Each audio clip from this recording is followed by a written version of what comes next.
les règles interprétatives de la nomenclature douanière et leur double. Deux clowns identiques se regardent à travers le cadre vide d'une glace. L'un est ivre et le second imite soigneusement ses gestes. Le clown ivre, d'abord méfiant, n'est pas tout à fait sûr d'être devant sa propre image. Il s'agite devant la glace absente, en suivant son faux reflet du coin de l'œil.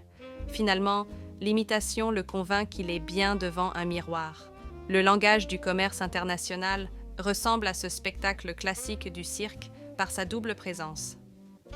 Le clown ivre, c'est les règles dans l'ivresse et l'aveuglement de leur interprétation. Et le clown imitateur éclaire, c'est ses termes. Mais il en diffère par sa méthode de solution du problème de l'imitation sans miroir. La scène du cirque a suivi le chemin de la connaissance qui s'impose à elle la présence de deux clowns, les hypothèses, aguerris à l'imitation de la personne ivre, le concept. Le langage douanier n'a pas suivi le chemin de la connaissance qui s'impose à lui, à savoir la contemplation de tous les cas de désignation des marchandises. Leur dénomination commerciale, celle d'un seul groupe auquel elles appartiennent, celle de plusieurs groupes permettant de les reconnaître, celle de l'une de ces parties des marchandises composées d'articles différents, celle des marchandises complètes lorsqu'elles sont importées à l'état incomplet, ou celle des marchandises les plus analogues pour les marchandises qui ne peuvent être identifiées par les règles de classements en vigueur, les hypothèses, et arriver à un complexe conceptuel permettant d'exprimer et d'expliquer ces différentes hypothèses, respectivement les unités de taxonomie, les concepts métonymiques, les notions du taux de complétude seuil et de la marchandise la plus analogue. Ici, l'imitation est loin d'être parfaite, pourtant tous les utilisateurs de ce langage se laissent abuser et croient que les règles ne sont que le reflet des termes du langage. Je voudrais montrer qu'il n'y a entre eux pas de miroir. Il existe 6 règles. La règle numéro 1 stipule que l'identification des marchandises se fait d'après les termes des désignations. Elle ne précise ni les hypothèses, ni les concepts, respectivement, leur dénomination commerciale, et celle d'un seul groupe auquel elles appartiennent. La règle numéro 2 est scindée en 2A et 2B. La règle 2A, selon laquelle la référence à une marchandise la couvre même incomplète à la condition qu'elle présente, en l'état les caractéristiques essentielles de la marchandise complète. Les considérations générales des sections et chapitres, section 16, chapitres 44, 86, 87 et 89, citent des exemples qui ne définissent pas le taux de complétude seuil. En réalité, il faut distinguer ici 2 cas.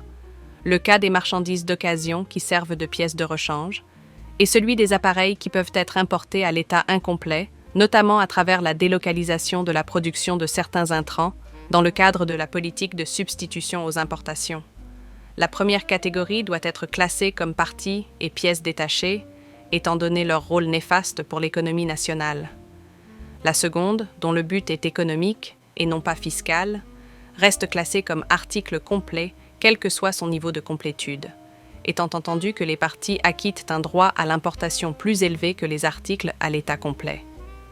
La règle 2B, qui concerne les produits mélangés et les ouvrages composés de matières différentes, ne doit pas figurer ici parce qu'il s'agit de marchandises qui paraissent devoir être classées sous 2 ou plusieurs dénominations régies par la règle 3.